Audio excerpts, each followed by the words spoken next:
Welcome to Ezra Live. I haven't done a live one in a while. I always take like breaks from live ones. I don't know why. It's more pressure when you do the live ones, so that maybe that's why I take breaks from them.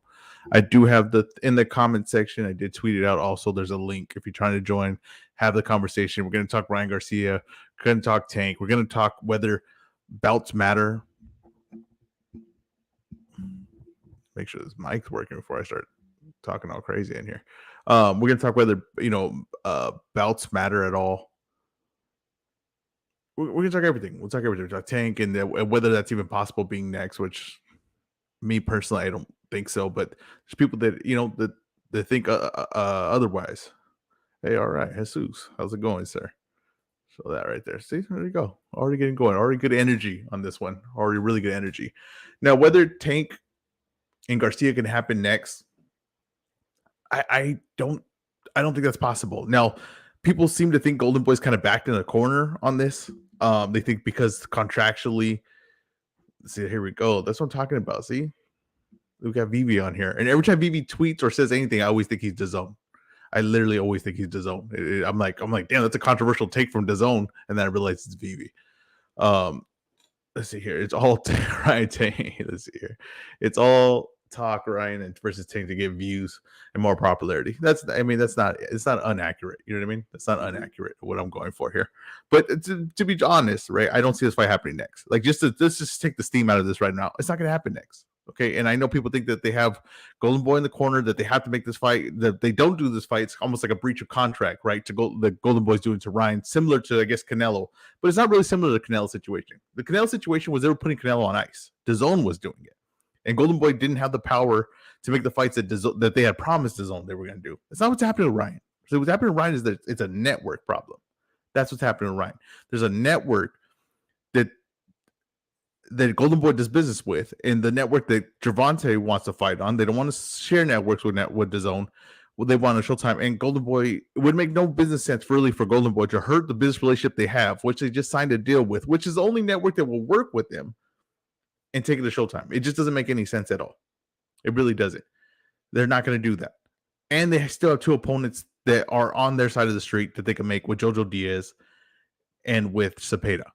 Okay, they can still make those fights.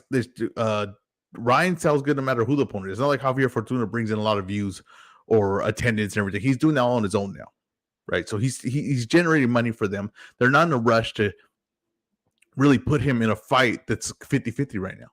They're going to try to max out what they have in front of them, what the ingredients they have, and then they could go after the big fight after that. See what BB says. BB says, I think Gervonta Davis needs Ryan Garcia more than Ryan Garcia needs Gervonta Davis because one is a boxer and the other one is a celebrity, a massive crossover appeal. I mean, Tank's doing good though. Like Tank's doing good numbers. I mean, he's selling good, a good amount of pay-per-views, not like superstar number of pay-per-views, but a good amount of pay-per-views where it's profitable what they're doing for him, right? And if you can sell pay-per-views, that's less on the promoter and on the network to when they put you on free TV and they're using their budget for it. When they can put you on pay-per-view and make a profit out of it, that's huge. That's humongous. And that's what Tank's doing. So I don't know if they really need each other as far as they need each other for a super fight. Yes, I believe that. But I think that they could both go on and fight the same level of opponents they've been fighting. And I don't think that there's a huge drop-off for either guy to do that. Now, I think there's a huge uprise for both of them to fight each other. Yes, I agree with that. But I think both teams are looking at it the same way. It's like, well, why risk it? I think Tank's more eager to get this fight. I think Tank's team's more confident that he can win this fight than Garcia's team is confident Garcia winning this fight. I really do. I really don't see Garcia, De La Hoya, them eager to throw Ryan Garcia to the wolves right now. I just think they have more potential, and he's younger too. He can also play the waiting game on Tank a little bit. It's kind of similar to what kind of Mayweather's idea with Loma with Tank, right? That like, why fight Loma now when Loma's just getting older and Tank's still young? I can just wait him out a little bit. I don't need to rush that fight. That's kind of what they're doing. Golden Boy could have the same exact logic. My boy Hugh said King Rye and Tank would do at least 500K, and that's being conservative. I agree with you 100%. I think 500K is the safest number you can say. I think that's what it does. I think it's going to go over that. I think the attention it gets when it's made and they do the pre-fight and they do the press conference and all that, I think that just blows up. I think the hype really blows up on it. See, Ryan doesn't have the man strength yet. I disagree. I think Ryan grew into it. I think it's recent. I think it's new, but I think he grew into his last fight. He's huge. He looks strong. He's filled out. Now I know he went to 140, but his body just looked way more filled out than it looked before. I think that Ryan's really coming into his own. I think strength wise, I really believe that too. Huey, Jesus, and Vivi, if you guys want to hop in, I have the stream up top. So if you guys want to, add your 2 cents, I wouldn't mind having you guys on. But yeah, I just don't think they're really eager to make this fight. Any of them right now, their teams are eager to make this fight. Tank's, actually Tank at 135, he's got some options now, right? He could go back. He's probably got, I think the Isak Cruz rematch is coming. I really do. I think that Michelle Ali Rivera is there. I think Frank Martin's coming. And then Ryo, right, is growing into something. They're building him up the right way. They're going to get some buzz around him. He's got options. Like he's where he was, didn't have opponents for a while, where it was kind of like they had to get creative. That's why we saw Barrios. That's why you saw Leo Santa Cruz at 130. Now they kind of don't have to. They're all there lined up for him. And you already know what Tank's going to do. You already know his numbers. You already know where he's going to sell out. You know all those things. So he's also in a good spot too. It's very interesting because you have these two guys like trying to get the fight going, right? We're trying to see if that could be made. And you got Haney, who's probably going to get Kambosos. I think he's going to fight Lomachenko after that, but I see people have doubt on that, thinking that he's going to move up. I don't really see Haney moving up when he's been wanting a fight like Lomachenko this whole time. That's been the whole battle he's been looking for. It's someone to give him the opportunity to fight a guy like Loma, to get a big deal, a big fight, a fight with a lot of buzz, and then he's finally going to get the opportunity. He's going to move up. I don't see it. He says he can make the weight. People are trying to be overthink it by looking at how he looks at weigh-ins and saying, and them determining if he can make the weight anymore. I think he can make the weight fine. If he says he can make it, then he can make it. And I just don't see him leaving after he beats Kambosos the second time, and he has Loma fight lined up, and that's a fight that ESPN would love, right? That's a fight that they had brought up when they first got Haney. I don't see him saying like, no, I don't want that fight. So if he fights Loma, that would be the third fight on his ESPN deal. Then he can go, he'll be a free agent. Let me add Vivi real quick. Vivi, can you hear me? Good. What's up, man? What's your thoughts on this? I mean, I think they're both in a really good position. I think I think a lot of people are downplaying how much of a star Ryan Garcia is and the numbers that he brings and what he brings to the table. Like, the zone aren't going to throw him. Like, I look at it like this. Like the zone have created a pizza with Ryan Garcia, and they're not going to give PBC the entire thing without taking their fair share of a few slices themselves. Like, they're not just going to throw him over there. They have no reason to, especially when Ryan Garcia has a higher ceiling than Gervonta Davis does in terms of star power, marketability. So they have no reason, especially at the age of 23, they have no reason to do that. So, I mean, I think Gervonta Davis can fight Michelle Rivera. They might try to get Isak Cruz a vacant title so they have a reason to make that rematch. Ryan Garcia, he's going to do what he's doing. I don't know. I don't know. I think they're going to let it marinate a little bit longer. Yeah, I think so. I think it'd be to make that fight happen right now. I think you're for sure going too soon. This fight is going to grow into something huge. And like you said, why would DAZN and Golden Boy, who put all this money into Ryan, just give him the Showtime right now? That doesn't make sense to me. And it doesn't make sense like for Golden Boy keeping a relationship with DAZN, who, like I said, Golden Boy was a free agent a few months ago. No one was knocking on their door.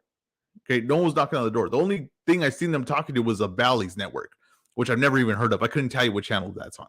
That was the only place I seen them talking to as far as someone else getting them on TV. So they're not going to hurt the deal with DAZN that they have right now. And the deal they have, whether DAZN has exclusive rights to Ryan or whatever it is, Golden Boy has 3 guys that they sold to DAZN. That's Ryan Garcia, that's Munguia, and that's Virgil Ortiz. That's it. That's the 3 guys they sold. They're not going to go and say, oh, that's it. We're going to take this guy to Showtime now. The biggest star that we possibly have, we're going to take him before he actually evolves into, like Vivi said, he has the high ceiling of star power. He's not even nowhere close to it right now. And he's already considered a star in boxing. He's nowhere close to where he could be. And you're not going to just take him to Showtime and be like, yeah, you guys take him in a 50-50 fight. And DAZN's not going to get a cut of it. It doesn't make any sense. I think it's a little similar to the fight that you mentioned with Lomachenko and Tank and sending Tank over to ESPN. They had no reason to. Exactly.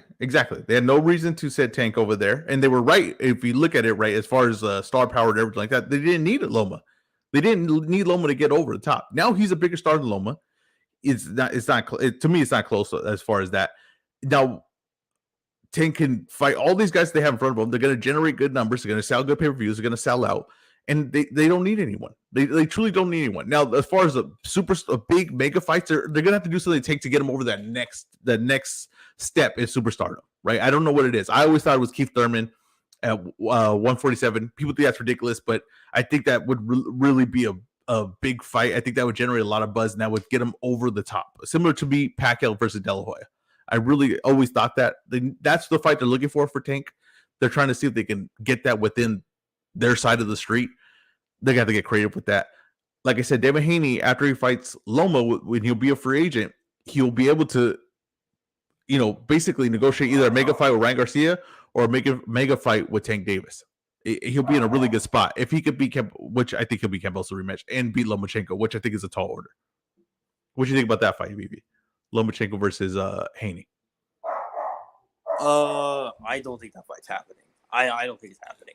I think it would be stupid for Top Rank to allow Devin Haney to beat Lomachenko and run off to another network. I don't think they're gonna do that. They treated Devin Haney very nicely with the Kambosos fight, but I don't think he's in their best interest. I think what's gonna happen, and Top Rank are very predictable. They do this all the time. I think what they're gonna do is Lomachenko's gonna return. He's gonna fight for WBO interim title against Jeremiah Nakatila, Jermaine Ortiz, one of those two guys, maybe someone else. I don't know. Probably one of those two though. So when Haney moves up after the Kambosos fight, because I don't think he can make 135 anymore, he might be able to make for the Kambosos rematch if that. Lomachenko's gonna get elevated, and then Shakur's gonna move up and become mandatory. I think that's what they're gonna do. I think let Shakur get him. So they're not gonna let it happen because they feel like they can't keep Haney. Is that what you're kind of saying? Like they don't feel like they're not going to risk Haney leaving basically after beating Lomachenko. Yeah, I don't think that. I don't think they'll do that. Plus, I don't think Haney can make the weight anyway. But I don't think they're going to give Lomachenko to Haney. So that would be interesting because let's say Haney says, "Well, I'm not dropping the belts. I can stay at 135. I just beat Kambosos. I'm not dropping anything. I'm right here. Let's make the Lomachenko fight." And then you got an interesting standoff. That's an interesting standoff because then Loma says, "Well, I want undisputed. Give me that shot. That's the reason I came back. This reason I'm making all these things. When we're having a war, I'm coming over here. I'm still going to fight. But I came here because I thought we had undisputed ready for me." And the Top Rank's is afraid to make that decision because they don't want their guys to lose. So someone that's going to be a free agent. That's an interesting standoff if that happens. That's two different things. But maybe Top Rank could work a deal with Haney to keep him going beyond that fight, and maybe that's what it'll take. Maybe they feel like they have a little, that's why they brought up the Shakur fight, the Shakur versus Loma, so they get a few negotiating chips against Haney to say like, well, you want that fight, guarantee some long term with us. I kind of want to see that play out. I hope this Kambosos fight happens because I want to see how that ends up.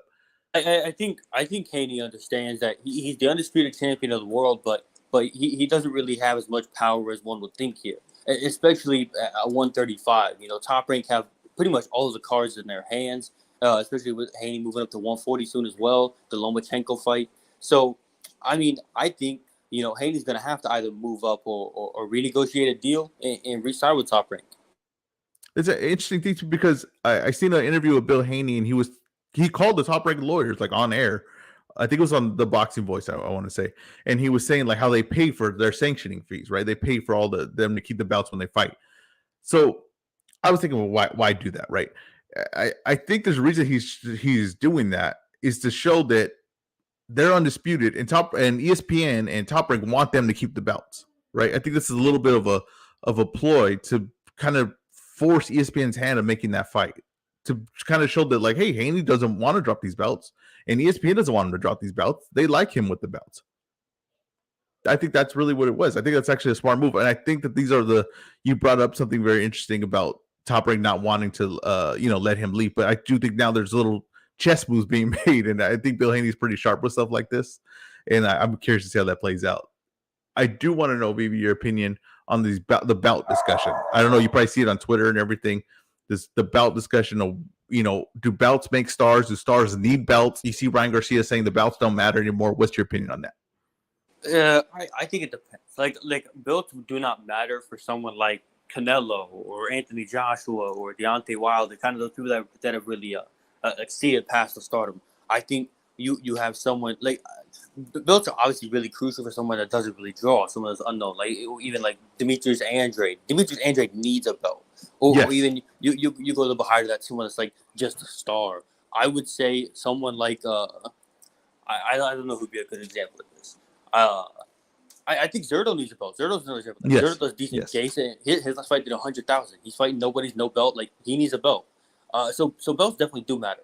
But when you reach a certain level, when you're doing like 1,000,000+ gates consistently, you're doing 10,000+ people consistently. I think it gets to a point where the belts and the sanctioned bodies need you more than you need them.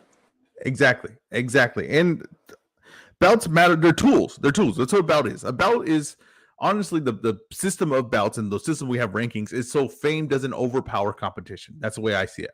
And like you said, there's certain guys that need the belts. There's certain guys that need the rankings. Certain guys need to go through that system to get their shot because they don't have the star power or marketability to get to overthrow, to jump in line, right? They don't have that. But I don't think these belts make stars. I don't think that Floyd Mayweather would never been a star without a belt. I don't believe that. Okay, I think that honestly, Ryan Garcia and Gervonta Tank Davis fight, the winner of that is a massive star. He will not need a belt.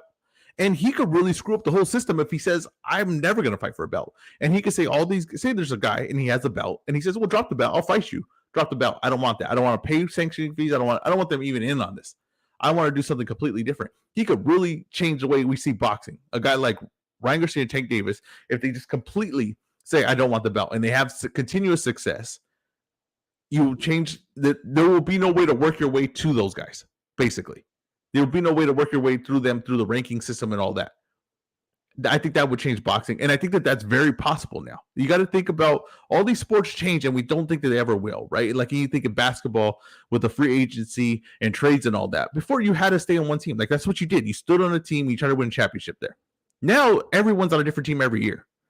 That was a change really overnight. It once it happened, and now it changed the game forever.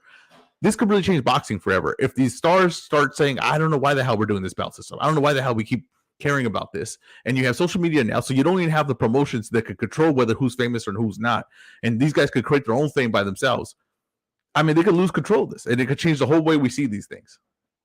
I agree. I think I think Ryan Garcia and Gervonta Davis started doing that, but I think the kid that is letting go of those WBA secondary belts. I don't know why they're collecting them. They're giving sanction fees for no reason.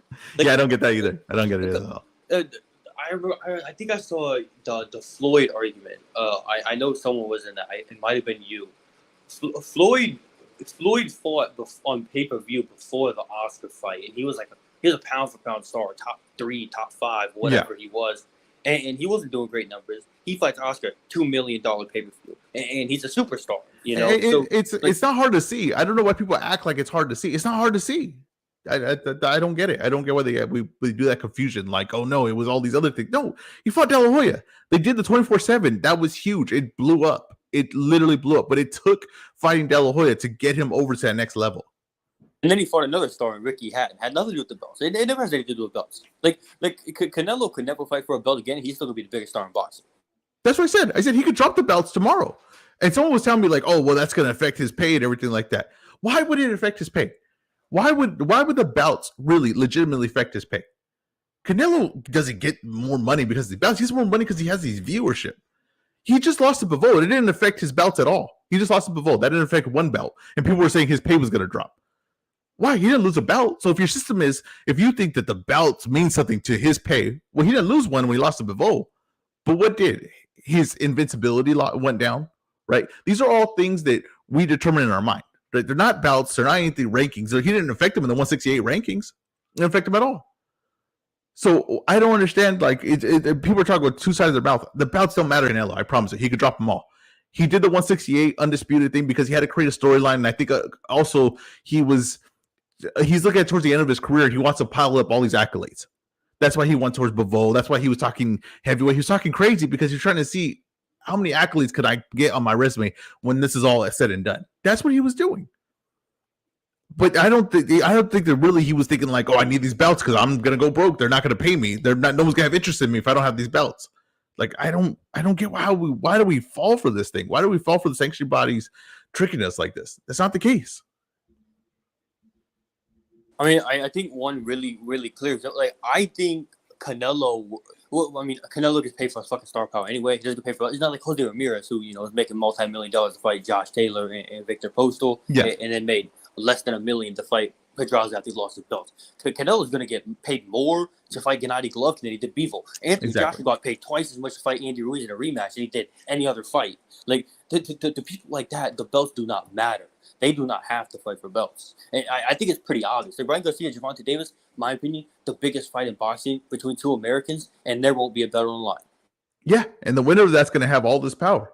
It's going to have a lot of power, and it's going to have a lot of pull. And I'm telling you, if these guys, these future stars of boxing, right, don't give a damn about these belts, these sanctioning bodies have a lot of problems. If they don't give a damn about these belts, the one thing, like I noticed, if you look at a guy like Conor McGregor in the UFC, he doesn't need a belt. His star power hasn't went down. He's still Conor McGregor. He doesn't need a belt. And you know the funny thing is, the belt needs him. They keep talking about giving him a title shot. As soon as he comes back, they're like, as soon as he comes back, we could give him a title shot.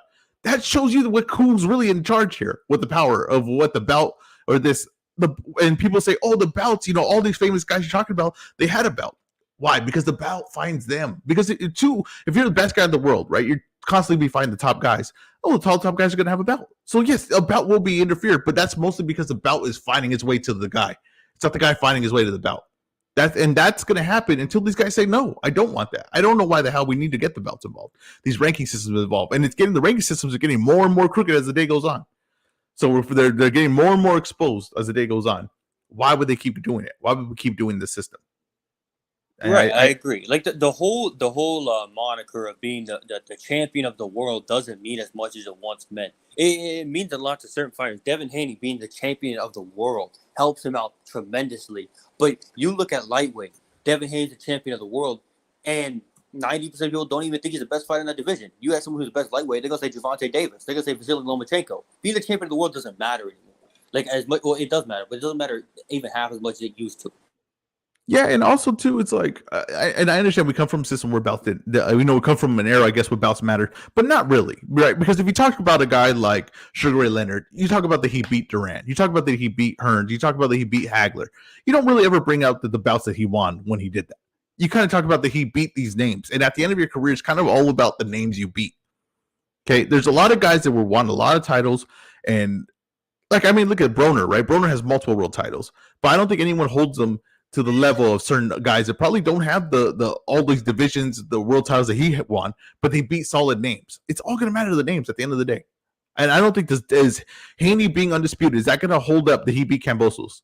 If he retired right now, would we be like, oh, that what a legendary career because he beat Kambosos and he was undisputed?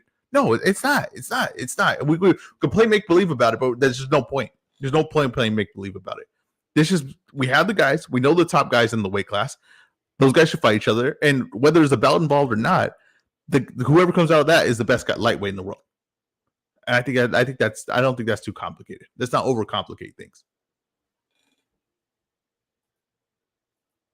I'm trying to think what other direction to go here. The belt thing is just so confusing to me. Sometimes I feel like I don't know, as boxing fans, like all we do is mock the belt system and the ranking system and all this nonsense. And then as soon as someone like says like I'm not gonna do it no more, a fighter doesn't, we turn on him and he's the bad guy. He's the one trying to, Ryan Garcia saying that these belts don't matter. Tank, I've heard him say the belts don't matter. I've heard Tank say that he'll fight Kambosos, but Kambosos could keep the belts. But suddenly we turn on them. They're the problem. It's not the crooked ranking systems, these belts with multiple, there's a super, regular, all this nonsense, international, all these things. That's not the problem in boxing, though. It's the fighter saying, I don't need belts. We should go after them. That doesn't make any damn sense to me. It really doesn't.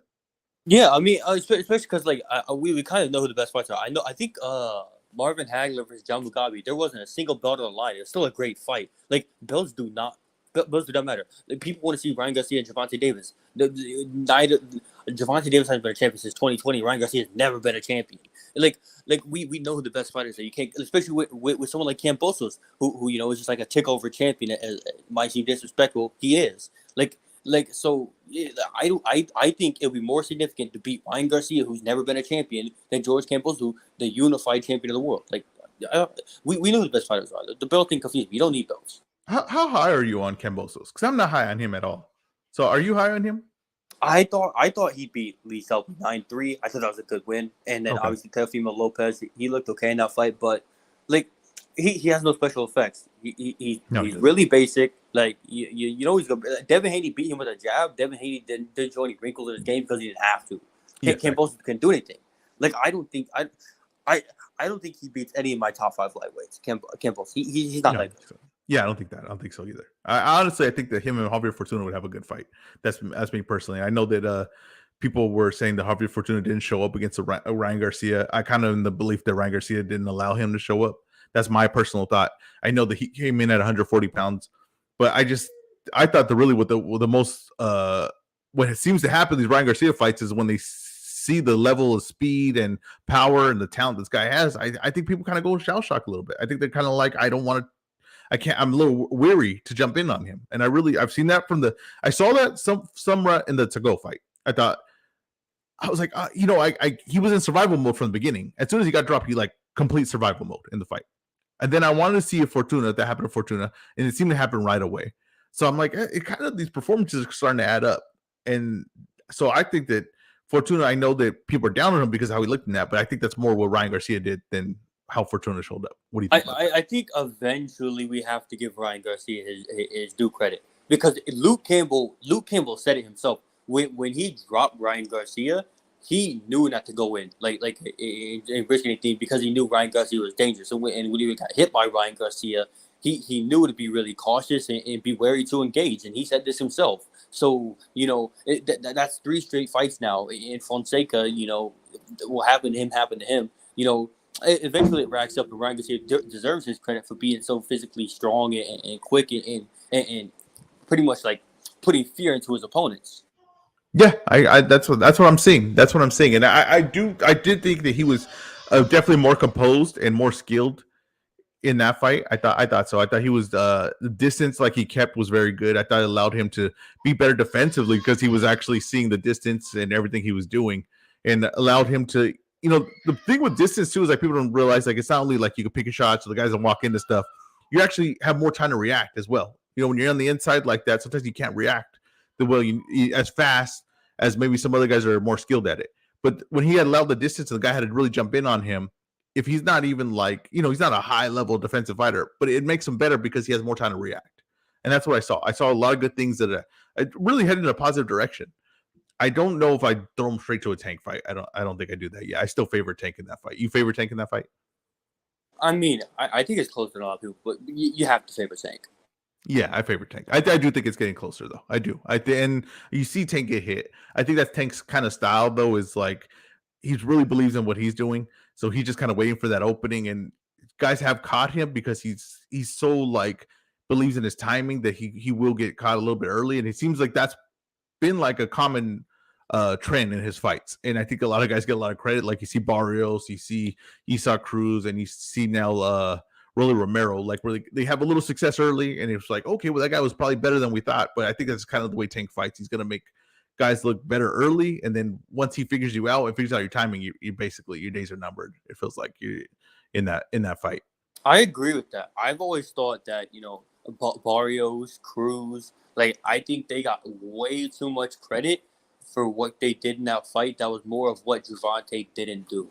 I didn't see anything special from Mario Barrios, and I didn't see that in the Bucky Rockball fight. I didn't see it in the Brian Carl fight. I didn't see it in the Keith Thurman fight afterwards. And he didn't do anything special against Gervonta Davis. I mean, pretty much just jabbed him, kept him at range, and Gervonta Tank was just setting up traps, trying to get inside it, and he tore down his body, and Mario Barrios didn't know what to do. And Isaac Cruz getting popped out on the outside by a guy that has only fought on the front foot like once in his career, or on the back foot, sorry. Yeah. Getting pot shot by a guy with one hand. And that's not impressive to me. Like, in fact, that tells me that I don't think Isaac Cruz is a top 10 fighter. If you are getting pot shotted by a guy that's not a back foot fighter with one hand, that's not impressive. Like that's fucking terrible. You should win that fight. If Isaac Cruz was a top 10 contender, he would have beat Gervonta Davis that night.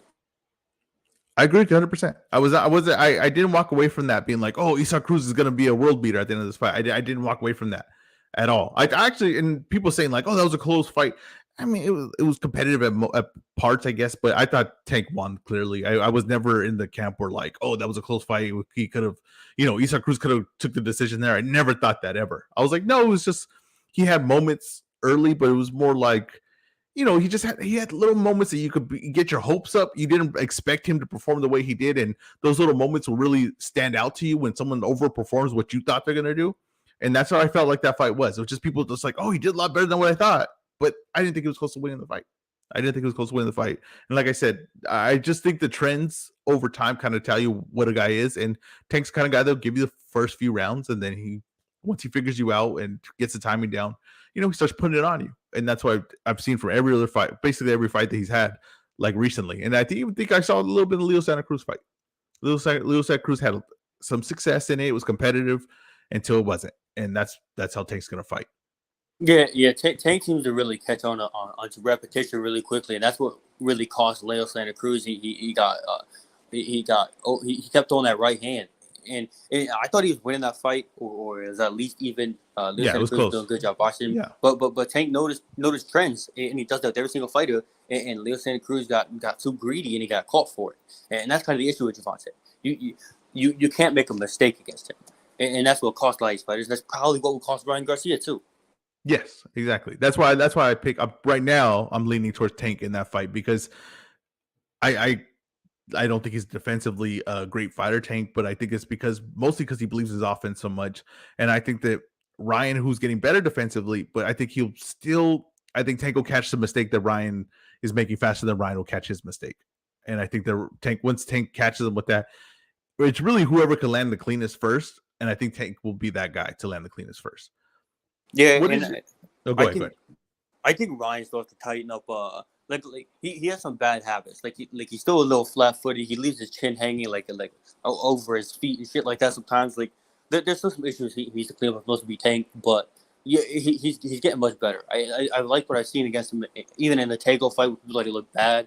I thought he showed a few facets to his game that we haven't seen before in terms of boxing, and he looked great against Campbell Fortuna, in my opinion. But it's still some things to clean up before you throw him in there with Tank, I think.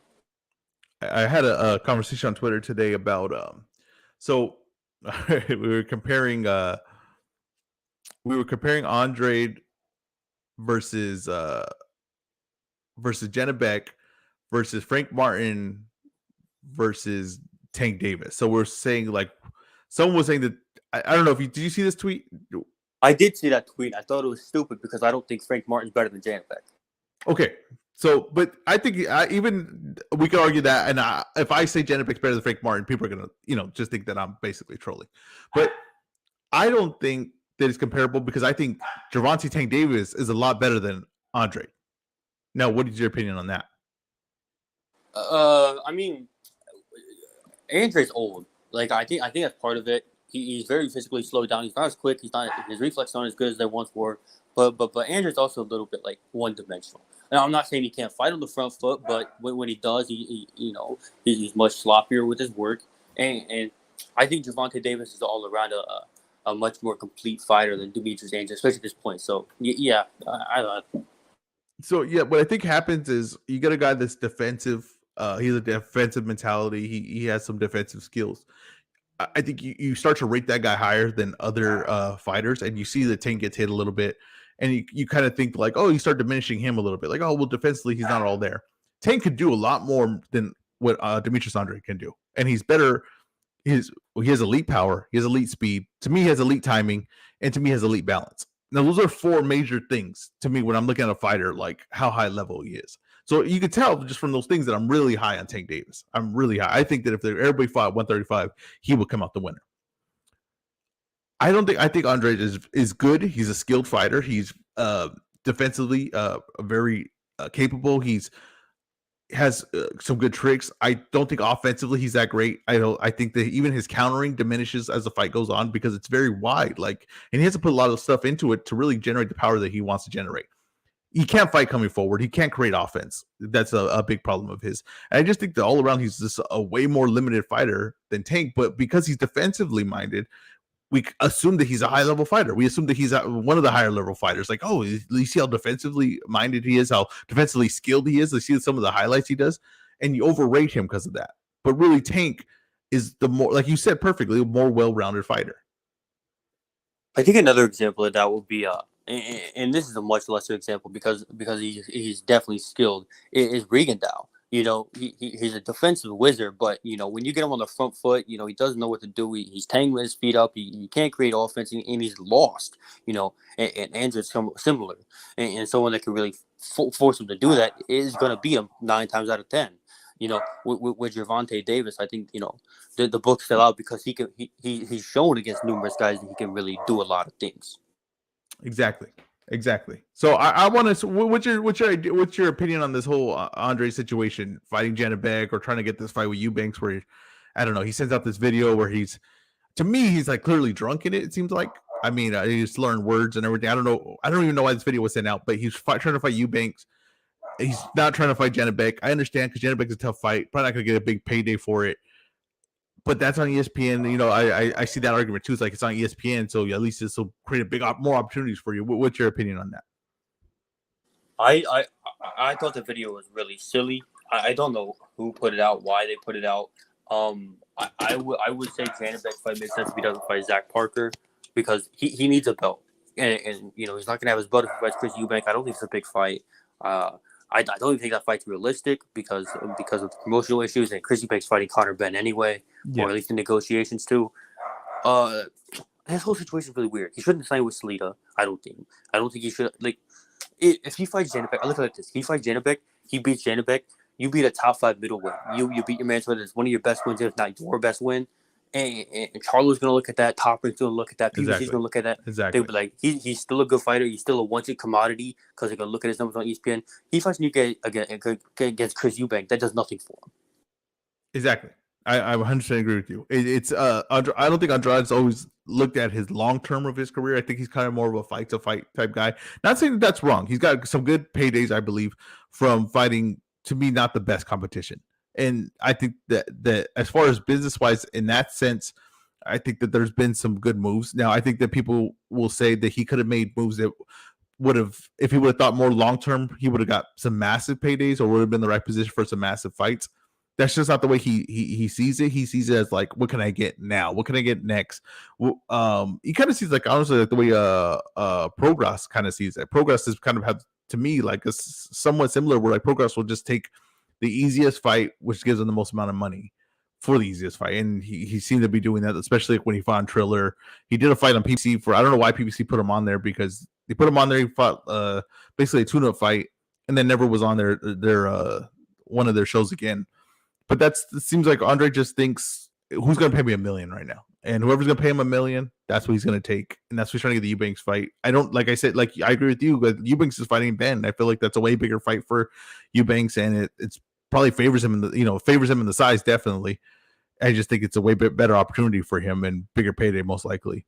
So I think that Andre's just kind of cornered into making this decision against Janibek, but it might pay off pretty big for him. And just putting down the belts, but him keeping the belt, like I said, it's a tool. It's pretty important for his career. I think him keeping the belt is really important for his career. He's still a very high risk, low reward fighter. Yeah. So without that belt, he can kind of just be like shrugged off and just fall into irrelevancy. And that's his issue.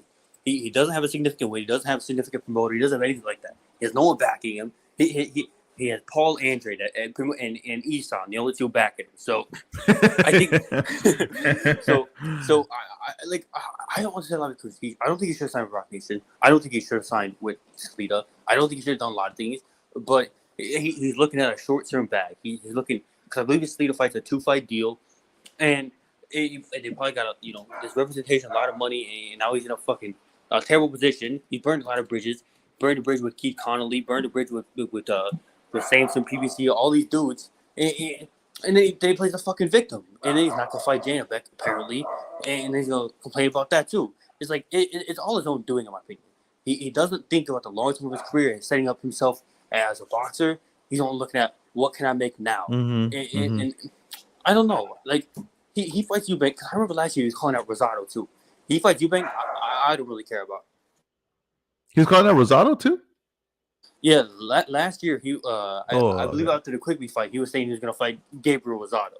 Oh God, yeah, I don't know. I don't. I like I said, I've never. I'm not like really high on Demetrius Andrade. I do want to see. I would love to see him tested against the highest level guys because like I said, with that was my word means nothing. Whether I'm higher on him or not, maybe he is everything that people think he is and what he thinks he is. Maybe he is. I would love to see that. I would love to see him fight David Benavidez. I would love to see him fight Charlo. I just it doesn't seem like the correct moves were put in place for him to do that. And it kind of seems like you said, when he leaves somewhere, he kind of burns bridges. He doesn't just leave it; he trashes it before he goes. So I don't think he makes it the easiest for him to get these fights. I did kind of remember hearing someone saying that there was kind of like a lawsuit when he left the whole Showtime thing. So I don't know where that is. Hopefully that's resolved. Hopefully he can move past that. But like I said, I want to see him fight Janibek because I'm really high on Janibek as far as the middleweight division. I'm really high on Janibek. I think he could be possibly one of the best middleweights right now. I don't think that's saying a lot. People get really think that's a really controversial statement that I make, that Janibek is the best middleweight right now, at least skill wise. I'm not saying he earned it, I'm not saying he beat anyone, but I would love to see him prove it. I think these two guys fighting each other is actually a very interesting fight, and I hope that I can just generate enough buzz on Twitter to make this a decent level fight. I think perspective matters. Like middleweight's a generally weak division. Jaime Munguia is a pretty limited fighter. Mm-hmm. I think Gennady Golovkin and Jamal Charlo are very good fighters too. But I wouldn't say it's bizarre to throw Janibek in there with them at this point. Like in terms of just a name, not not you have to talk about a fight, just a name. Like saying he's up there with them. But also it's like.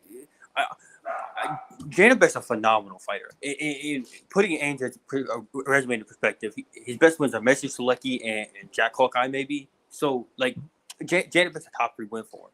Like, regardless of what you think about Janibek, good, bad, whatever, he beat Rob Brandt convincingly, beat Hassan Adam convincingly, stopped Danny Diggum in 2 rounds. Like, he's a very proven middleweight, in my opinion. So, I think the fight should happen. I think that's a great test for Andrade. And I think it's silly that it's controversial to say Janibek's top middleweight.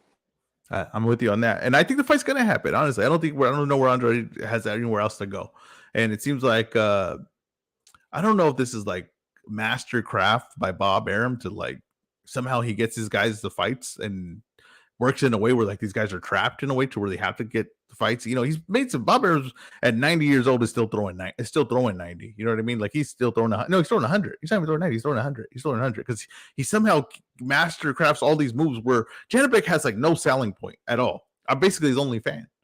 I'd like honestly, if you go search on Twitter right now, Janibek, I'm gonna come up like 10 times. And somehow he's got Andrade trapped in a corner where this fight has to happen. It's pretty crazy if you really think about it. I mean, especially with Andrade being with Salita and Salita being his representative, like he has nowhere else to go. Eubank might be a cop out, but that fight's not happening.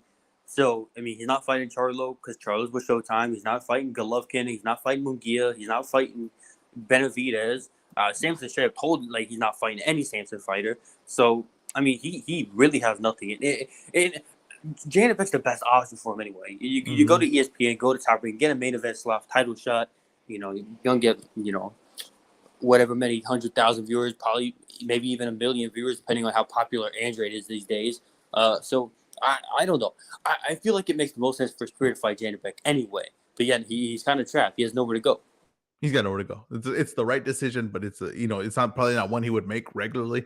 But it's finally, sometimes you make bunch of bad decisions, but you stay relevant enough that the good decision just happens to fall in your lap. That might be it for Andrade right here. This might just be the perfect decision just fall in his lap. But he can't screw it up this time. It's gonna happen. Reminds me of Gervonta Nakaha's at 115 when he finally got the Yoka fight. There you go. See, and that's why I respect Vivi so much, because he'll pull up something like that I was never thinking in a million years. It wasn't even in my brain.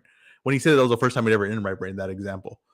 But Vivi, I appreciate you jumping on. You're always welcome on my show. You're very knowledgeable. I tell Broadway all the time, I don't know why you don't have a podcast. I heard your reasoning behind it, and I really respected that you work better off someone else's energy of it. But I think when you talk boxing, I always want to listen. I appreciate you doing this. You're always welcome. Thank you guys for listening. This has been the Ez Raw Live.